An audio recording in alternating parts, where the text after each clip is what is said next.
नमस्ते बच्चों, Prince coaching classes के YouTube चैनल पर आपका हार्दिक स्वागत है।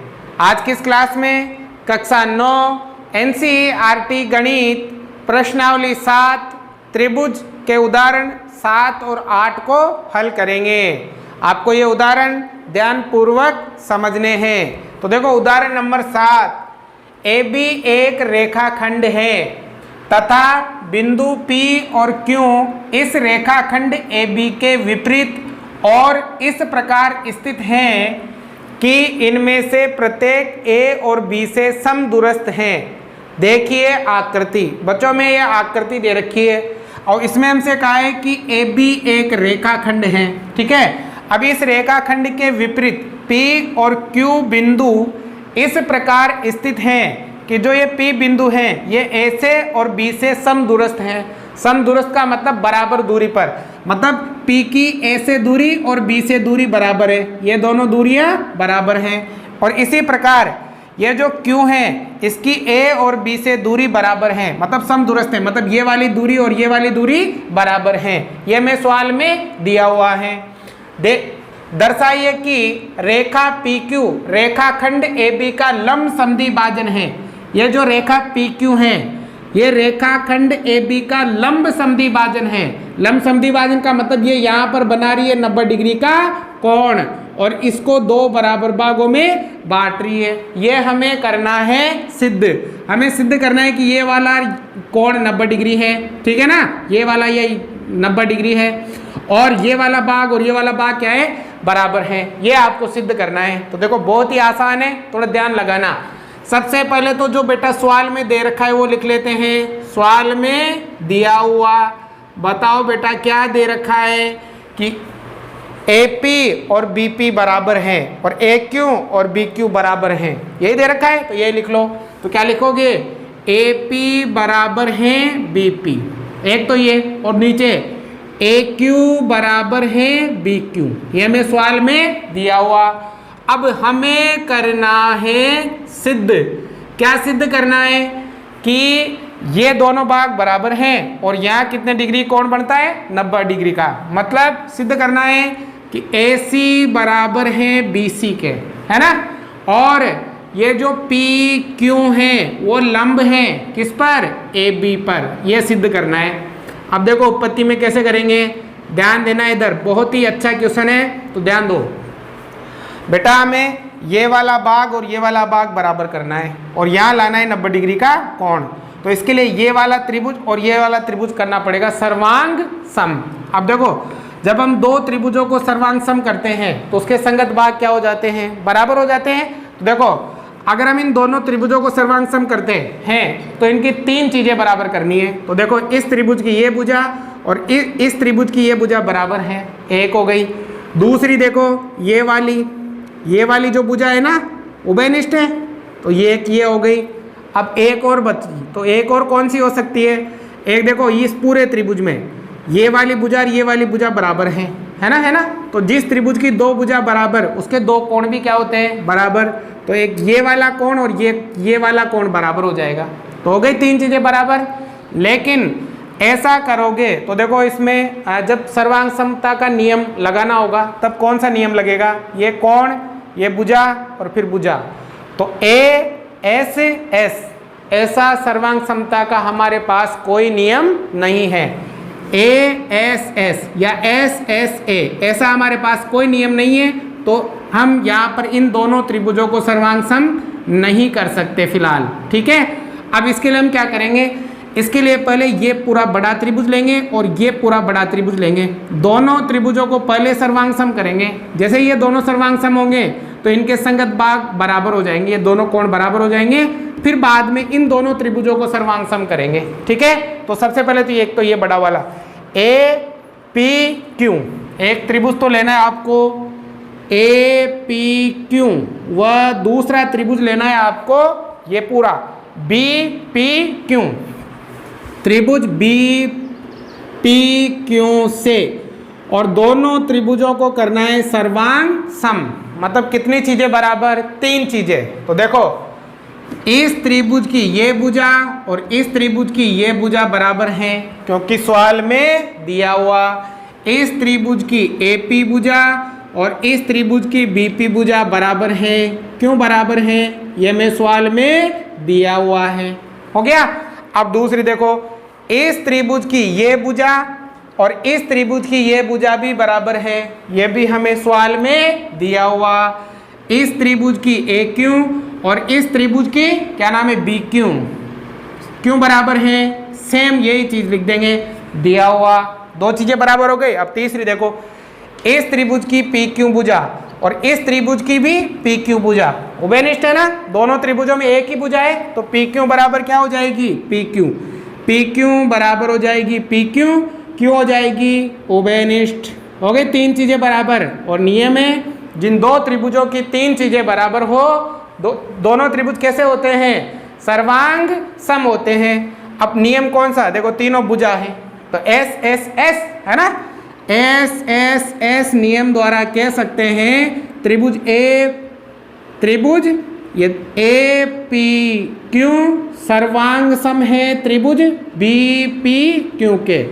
अगर बच्चों ये दोनों त्रिभुज सर्वांग सम हैं तो इनके सभी संगत भाग क्या होंगे, बराबर। मतलब इस त्रिभुज का ये वाला कोण और इस त्रिभुज का ये वाला कोण क्या होगा, बराबर। ये कोण नंबर 1 और ये कोण नंबर 2, तो क्या हो जाएगा, कोण नंबर 1 बराबर हो जाएगा कोण नंबर 2 के। बताओ क्यों हो जाएगा, by C P C T.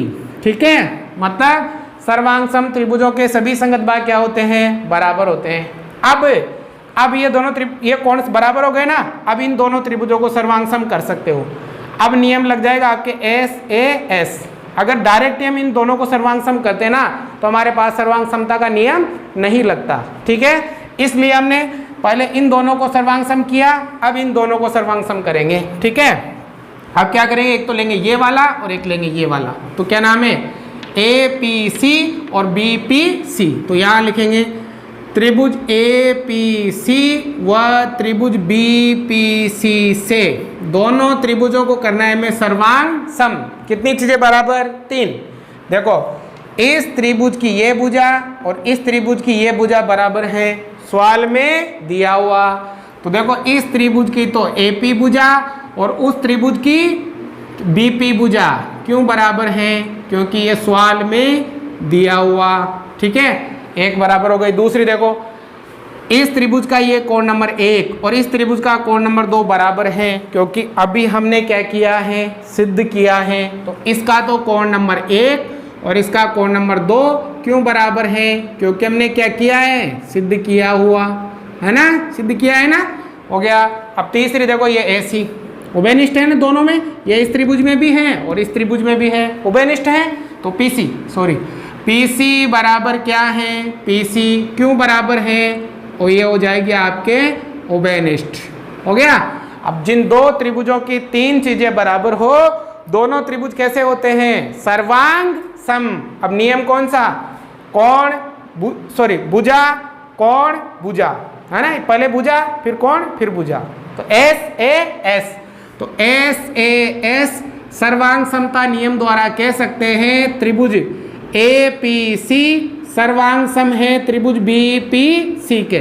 ये दोनों त्रिभुज सर्वांग सम है, और अब हमें पता है सर्वांग सम त्रिभुजों के सभी संगत भाग क्या होते हैं, बराबर। इस त्रिभुज की ये भुजा और इस त्रिभुज की ये भुजा क्या होगी, बराबर। तो इस त्रिभुज की तो एसी भुजा और उस त्रिभुज की बीसी भुजा क्यों बराबर होगी, by C P C T. तो देखो एक चीज तो हमने सिद्ध कर दी, हो गई ना सिद्ध, ये दोनों क्या हो गई, बराबर, मतलब इसका समद्विभाजन हो गया। अब यहाँ लाना है 90 डिग्री कोण। तो देखो ये दोनों त्रिभुज क्या है, सर्वांग सम। तो इधर ये वाला कोण और इधर ये वाला कोण भी क्या होगा, बराबर। इस त्रिभुज का कोण नंबर 3 और इस त्रिभुज का कोण नंबर 4 भी क्या होगा, बराबर। तो देखो कोण नंबर 3 बराबर होगा कोण नंबर 4, ये भी क्यों होगा, ये भी by C P C T, क्योंकि दोनों त्रिभुज क्या है, सर्वांग सम है। लेकिन हमें यहाँ 90 डिग्री लाना है, तो अब क्या करेंगे बच्चों, इन दोनों कोणों को जोड़ेंगे। तो बताओ कोण नंबर 3 और कोण नंबर 4 को जोड़ने पर कितना आता है। देखो यहाँ पर ये सीधी रेखा, इन पर ये एक तिरछी रेखा अगर हम खींचे ऐसे, तो इस रेखा के इधर और इधर बनने वाले कोणों का योग होता है 180 डिग्री। कितना? 180। इन्हें हम बोलते हैं रैखिक कोण युग्म। रैखिक कोण युग्म। देखो सीधी रेखा, इस पर एक रेखा आ रही है, तो इस तरफ और इस तरफ बनने वाले कोणों का योग होगा 180 डिग्री। क्यों होगा? क्योंकि ये हो जाएगा रैखिक कोण युग्म से। हो गया। अब देखो यहाँ पर 3 और 4 बराबर हैं, तो यहाँ दोनों की जगह एक ही नाम लिखेंगे, या तो लिखेंगे 3 या लिखेंगे 4, क्योंकि दोनों बराबर है। तो देखो कोण 3 को रहने दो, और कोण 4 की जगह भी क्या लिखेंगे? 3, क्योंकि दोनों बराबर है ना। कोण 3 बराबर 180। एक बार और एक बार ये हो गया 2 बार कोण 3 बराबर 180। 2 गुणा है तो भाग में, या दोनों में किसका भाग जा रहा है? 2 का भाग जा रहा है दोनों में, तो 2 का भाग इसमें देंगे तो कोण 3 बचेगा, और 2 का भाग इसमें देंगे तो 90 डिग्री आ जाएगा। आ गया ये वाला कोण 90, तो ये भी कितना होगा? 90 होगा। और हमें क्या सिद्ध करना था? यही सिद्ध करना था। इति सिद्धम। अतः आप लिख सकते हो, क्या लिख सकते हो? कि PQ लंब है किस पर? AB पर। तो ये लंब भी हो गया और इसका समद्विभाजन भी हो गया। तो इस प्रकार से आपको ये सवाल सिद्ध करना है। बच्चों गलती से भी पहले ये दोनों त्रिभुज लेके मत कर देना, क्योंकि मैंने बताया था ना आपको, अगर ये दोनों त्रिभुज लेके करते हो तो ये वाला कोण और ये वाला कोण बराबर होता। तो यहाँ ASS ऐसा कोई नियम नहीं है, इसलिए हमें पहले बड़े त्रिभुज लेंगे, इन दोनों कोणों को बराबर करेंगे, फिर ये दोनों त्रिभुज लेके इन दोनों को क्या करेंगे? सर्वांग करेंगे, और फिर आपका उत्तर आ जाएगा। आ गया समझ में? उतारो। उदाहरण नंबर 8, बिंदु A पर प्रतिच्छेद करने वाली 2 रेखाओं L और M से समदूरस्थ एक बिंदु P है। देखिए आकृति। बच्चों यहाँ एक आकृति दे रखी है, इसमें कहा है कि बिंदु A से, ये बिंदु A है, इससे 2 रेखाएं L और M प्रतिच्छेद करती हैं। ठीक है। फिर आगे लिखा है L और M से समदूरस्थ एक बिंदु P है, और इस L से और M से समदूरस्थ मतलब बराबर दूरी पर एक बिंदु क्या है? P है। मतलब ये वाली दूरी और ये वाली दूरी बराबर है। ठीक है। दर्शाइए कि रेखा AP दोनों रेखाओं के बीच के कोण का समद्विभाजन करती है। मतलब सिद्ध करना है कि ये जो AP रेखा है, इन दोनों रेखाओं से ये जो कोण बन रहा है इसका समद्विभाजन करती है। मतलब हमें सिद्ध करना है कि ये वाला कोण और ये वाला कोण बराबर है। कोण नंबर 1 बराबर है कोण नंबर 2 के। ये हमें क्या करना है? सिद्ध करना है। ठीक है, समझ रहे हो बात को? ये वाला कोण और ये वाला कोण बराबर करना है, 1 नंबर और 2 नंबर, ये हमें सिद्ध करना है। तो देखो बहुत ही आसान सवाल है, ध्यान से समझो। बिंदु A था, इस पर 2 रेखाएं प्रतिच्छेद हो रही है, एक तो L और एक M। अब इन दोनों रेखाओं से समान दूरी पर एक बिंदु P है, मतलब ये दूरी और ये दूरी बराबर है। ये सवाल में दे रखा है। तो सिद्ध करो कि इन दोनों रेखाओं से जो कोण बन रहा है, इस कोण का ये AP रेखा क्या करती है? समद्विभाजन करती है। मतलब कोण नंबर 1 और 2 को क्या करना है? बराबर करना है। तो बहुत ही सिंपल है। हाँ, एक त्रिभुज तो ये लो और एक त्रिभुज ये लो, दोनों त्रिभुजों को करो सर्वांग सम। जैसे ये सर्वांग सम होंगे, इनके संगत भाग क्या हो जाएंगे? बराबर हो जाएंगे। अब देखो सर्वांग सम करने के लिए 3 चीजें बराबर करेंगे। देखो इस त्रिभुज की ये भुजा और इस त्रिभुज की ये भुजा बराबर है, सवाल में दिया हुआ दे रखा है ना। और देखो ये AP उभयनिष्ठ हो जाएगी, ये इस त्रिभुज की भी भुजा है और इस त्रिभुज की भी भुजा है, 2 हो गई। अब देखो यहाँ पर है 90 और यहाँ पर है 90। अब 90 क्यों? ये भी दूरी है और ये भी दूरी है। दूरी हमेशा होती है 90 डिग्री पर, ठीक है ना। ऊंचाई हो या दूरी हो, हमेशा 90 डिग्री पर लेते हैं। या मान लेंगे हम कि यहाँ भी 90 डिग्री कोण है और यहाँ भी 90 डिग्री कोण है। ठीक है। तो सबसे पहले तो आप लिखो जो सवाल में दिया हुआ। तो सबसे पहले तो हम लिखेंगे सवाल में दिया हुआ। बताओ बेटा क्या दिया हुआ है? ये क्या है? समदूरस्थ, मतलब CP और BP बराबर हैं। तो क्या दे रखा है? CP बराबर है BP के। हो गया।